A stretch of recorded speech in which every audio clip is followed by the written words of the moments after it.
Most people will live their entire lives inside a single layer of awareness, mistaking the contents of their mind for the fullness of existence.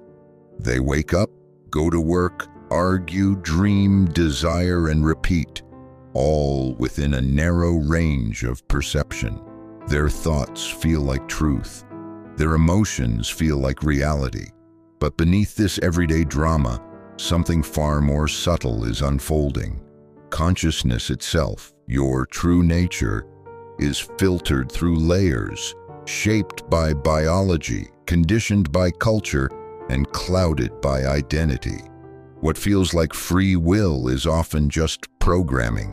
What feels like awareness is often just reaction. We confuse noise for insight, control for presence, and identity for self. But consciousness is not static. It evolves.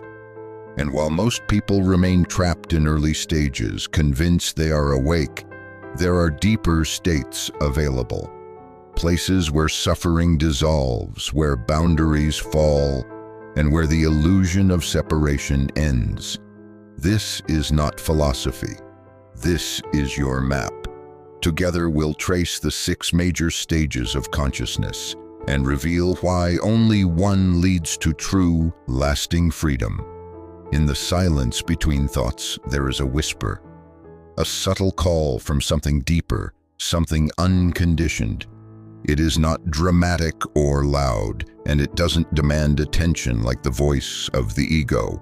Instead, it waits patiently, through the years, through the chaos, through the identity crises and the roles we wear. It's always been there. The mystics called it the inner light, the Brahman, the Tao. The philosophers called it pure being. And now, perhaps, you're beginning to feel it. This video is not entertainment. It's an invitation, not to become someone new, but to remember what's already here, hidden beneath layers of thought and tension. As we begin, let your defenses rest. This is not about belief, it's about direct recognition. Let the journey begin. Consciousness begins at the root of existence, with survival. This stage is not reflective, not thoughtful, not philosophical. It is raw, reactive, and ancient.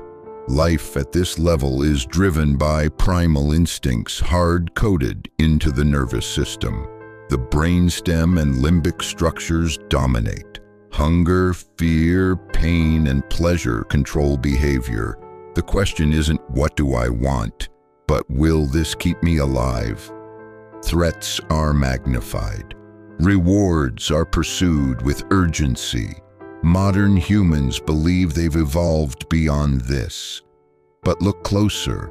Road rage, financial anxiety, addiction to control, all are echoes of this ancient code. The chase for wealth, power, and status is just survival in modern clothing. This level is necessary. It kept our ancestors alive. But when we remain here unconsciously, it becomes a cage. Our body responds as if every inconvenience is a predator. Our mind justifies the panic. And so we live reactive lives, never noticing that the system running us was designed for a world long gone. The first step is recognition. To see that many of our decisions aren't choices, they're conditioned responses. Until we observe the operating system, we are its prisoner. Even our culture glorifies this stage. Hustle culture, hyper-productivity, the glamorization of stress. It's all survival dressed as ambition. From a mystical point of view, this is the densest frequency, a state where awareness is almost fully contracted into form. The self is defined entirely by the body and its needs. The ancient yogis saw this as the root chakra, Muladhara, the seat of fear and material attachment. And yet, this stage is not wrong. It's a beginning. The lotus roots itself in mud before it rises. But to awaken, one must look beyond the noise of the nervous system. Ask, is my urgency mine or inherited? Do I live or do I merely survive? True safety can never be found in the external. It arises when awareness is no longer identified with form, and that shift begins the moment you notice the panic and choose presence instead of reaction. Once basic survival is secure, a new layer emerges: emotional consciousness. Here, the world is interpreted through feeling. Love, anger, jealousy, fear. These emotions become the dominant filters of experience. The limbic system, especially the amygdala, plays a central role, scanning constantly for social threats. Rejection feels like death. Validation feels like oxygen. Emotional memory, often rooted in early life experiences, loops endlessly, creating patterns that masquerade as personality. We act from wounds. We seek approval to soothe old pain. Relationships become battlegrounds for unmet needs. We think we are choosing love, but often we are choosing familiarity, recreating dynamics we never healed. The emotional self builds identity from trauma, and this identity fights to survive just like the body once did. This is where ego begins its deeper construction. It's no longer just about safety. It's about being seen, being right, being enough. Most people live here. They never question the voice in their head or the ache in their heart. They just call it being human. But this isn't the fullness of our nature. It's a layer. And unless we see it, we stay trapped in emotional storms, mistaking them for truth. This stage is often mistaken for depth. We confuse emotional intensity with aliveness, but unprocessed emotion is not wisdom, it's repetition. The Buddha called it samsara, the endless cycle of craving and aversion. We become addicted to highs and lows, addicted to storylines that reinforce our pain. Carl Jung spoke of the wounded healer, those who help others yet remain lost in their own inner chaos. Emotional consciousness is not evil, but it is unstable. It shifts with the weather of circumstance. The path forward is not suppression, it's awareness. To feel without being consumed. To name without being entangled. Emotional maturity begins when we can hold space for discomfort without becoming it. When the heart opens not just in joy, but in grief. In this way, the emotional layer becomes a doorway, not a destination. Through it, we begin to sense that who we are is deeper than what we feel. Eventually, the mind awakens, not in the spiritual sense, but in the cognitive one. This is the emergence of rational consciousness. The intellect begins to observe the world through reason, analysis, and logic. Abstract thinking flourishes, language sharpens, cause and effect become organizing principles. Here, the self says, "I think, therefore I am." Science, systems, and philosophy are born in this stage. Civilization crystallizes. We no longer react blindly. We measure, predict, and understand. But with this leap comes a new illusion. The mind begins to worship itself. Knowledge becomes a shield. Identity shifts from emotional stories to mental ones. We define ourselves by beliefs, achievements, ideas. The ego becomes more subtle, more sophisticated. We think we are free because we can argue our position. But often, we're just defending another layer of conditioning. The rational stage can feel like liberation, but it still divides. Self and other. Subject and object. This is the mind as master. But a mind without heart becomes a prison made of reason. It cannot feel what it knows. And so, for all its brilliance, it remains incomplete. The truth cannot be reached through thought alone. It must be lived. Western culture idolizes this stage. Academia, logic, debate, all celebrate the supremacy of thought. But this dominance comes at a cost. Many lose their connection to intuition, to subtle knowing. Mystics throughout history have warned, the map is not the territory. Intellectual understanding without lived experience leads to spiritual dryness. Descartes believed in the primacy of thought, yet Eastern traditions point to consciousness as prior to thought. Thought is just the surface ripple. Awareness is the ocean. The trap of this stage is arrogance. The belief that life can be solved like a math problem, but the most profound truths, love, death, presence, refuse dissection. The mind is a beautiful servant, but a terrible master. True wisdom arises when thought bows to stillness, when the intellect becomes translucent, allowing the mystery to shine through. At this stage, the gaze turns inward. The questions shift. Who am I? Why am I here? We begin to sense the sacred. Meaning becomes more important than metrics. We explore ethics, morality, compassion, purpose. This is the stage of seekers, sages, and those on the spiritual path. But with this inner light comes a new shadow. The ego adapts, wearing spiritual robes. It becomes the good person, the enlightened one, the healer. We cling to practices and identities. We collect insights like trophies. Here, duality still dominates. Light versus dark, ego versus soul. We strive to ascend, but in doing so, we subtly reinforce the self we're trying to transcend. This is the trap of virtue. Suffering becomes a badge. Awakening becomes a performance. But real freedom is not about becoming good. It's about becoming whole. And that means dissolving the very one who seeks.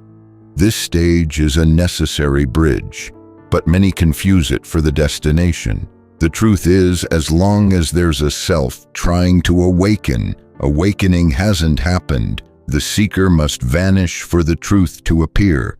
This stage often brings powerful breakthroughs, visions, synchronicities, altered states. It's here that mystical experiences often occur. The sense of oneness with all things, profound peace, ecstatic love. These moments can be life-changing, but they are not the end. They are glimpses, previews of what's possible when the veil thins. The trap here is subtle attachment. To being spiritual, to having transcended, to being awakened while the ego quietly builds a new identity around the experience. Gurdjieff warned of the false awakening, where the personality masquerades as essence. True spiritual maturity begins when even these luminous experiences are let go, not rejected, but held lightly, like dreams remembered upon waking. The sacred is not found in escaping the world, but in seeing the divine within it. The path deepens when you stop trying to be spiritual and simply allow yourself to be real, raw, and present. Here you begin to sense that the ultimate truth is not reached by climbing upward, but by dissolving inward. Here the boundaries begin to dissolve, not just intellectually, but experientially. The heart opens, not in sentiment, but in presence. Compassion becomes natural, not practiced. Empathy arises, not from effort, but from recognition. We are not separate. This is the stage of deep connection, of stillness, of love as awareness itself. No longer is love something we feel, it is what we are. Identity softens, the need to be right fades. Silence becomes more meaningful than speech. Others are no longer objects in our world. They are reflections of the same presence. At this level, the ego loosens its grip, not because we defeated it, but because we no longer feed it. Suffering is no longer foreign, it is shared, and in that sharing, it begins to dissolve. This is the space where true healing begins, not through control, but through surrender. The heart doesn't argue with reality, it embraces it. Here, the intellect bows to something deeper, and for the first time, life begins to feel like home, not a problem to solve, but a mystery to live. In this field, boundaries blur. You don't lose yourself. You realize that the self you thought you were never truly existed. Here, you no longer seek connection, because everything is already connected. You begin to listen, not just with ears, but with being. The Sufis call this seeing with the eyes of the heart. It is a sacred perception, unfiltered by judgment. Forgiveness becomes effortless, not because you condone pain, but because you understand it. You see the fear behind anger, the longing beneath conflict. The heart-centered stage is not passive. It is radically open. Open to love, open to pain, open to the full spectrum of human experience. And in that openness, something extraordinary happens. The world softens, life breathes, and presence becomes the greatest act of wisdom. You begin to live not from identity, but from essence, not from story, but from stillness. Here, the journey slows, and you begin to remember the silence that holds everything. This is the final threshold, not a place, but a disappearance. Here, the seeker vanishes, the observer dissolves. There is no longer a center from which life is seen, only seeing. Awareness without identity, experience without experiencer. All dualities collapse, self and other, time and space, even life and death. What remains is not bliss, not ecstasy, not peace. It is presence, pure, formless, ungraspable. Words fail here because words belong to the world of separation. This is what the mystics called God, what Zen calls the gateless gate, what Advaita names the self. But these are just fingers pointing. This awareness was never absent. It was only obscured. You cannot reach it by climbing higher. You arrive by falling into what already is. There is no achievement here, no enlightenment to claim, because the one who would claim it is Ka. And what remains has no name. It does not fear. It does not seek. It simply is. In this space, freedom is not something gained. It is what you've always been. Unchanging, undivided, whole. There is no technique to arrive here, no mantra, no breathwork, no ritual, because all effort reinforces the illusion of the one who is doing. The sages have called this effortless effort, Wu Wei, to allow rather than to strive. Here, silence is the true teacher. Stillness is the only guide. You cannot possess this awareness, you can only be it. And being is not something you do, it's what's left when doing ends. In this space, the mind cannot follow. It has nothing to measure, nothing to label. It surrenders. And in that surrender, the deepest truth arises. There was never a path, only presence. There was never a seeker, only seeking. There was never a you to awaken, only awakening, awakening itself. This is not the end of the journey. It is the end of the illusion of the one who journeys. Freedom is not about staying at the top. Consciousness doesn't ascend in a straight line, it spirals. We rise, we fall. We remember, we forget. Even after glimpsing the highest truths, life pulls us back into thought, into fear, into conflict. But something has changed. The return is not a failure. It's integration. Each time we descend, we bring light with us. Awareness becomes embodied. Compassion enters the mundane. The measure of growth is not how long we stay in presence, but how gently we return to it. Can you remain open when pain knocks again? Can you meet the noise with silence, not as avoidance, but as depth? Real freedom is not floating above life. It's moving through it with clarity, humility, and love. The spiral path is not about escape. It's about embracing every level with wisdom. And so the journey continues, not toward perfection, but toward presence. You are not behind, you are not lost. You are exactly where the path unfolds. Keep walking, not higher, but deeper. Every return carries more light. Each descent brings deeper roots. Integration is the mark of true transformation, not escaping the human, but infusing the human with the sacred. We learn to cry from the heart, not from the wound. We learn to speak from stillness, not from strategy. And we learn to love, not as a feeling, but as the natural radiation of being itself. The spiral path is not glamorous, it humbles you. It asks for surrender again and again, but with each cycle the noise softens, the story loses its grip, and presence becomes home.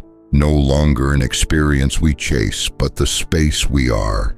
So if you've glimpsed something beyond, and now find yourself back in the ordinary, don't worry.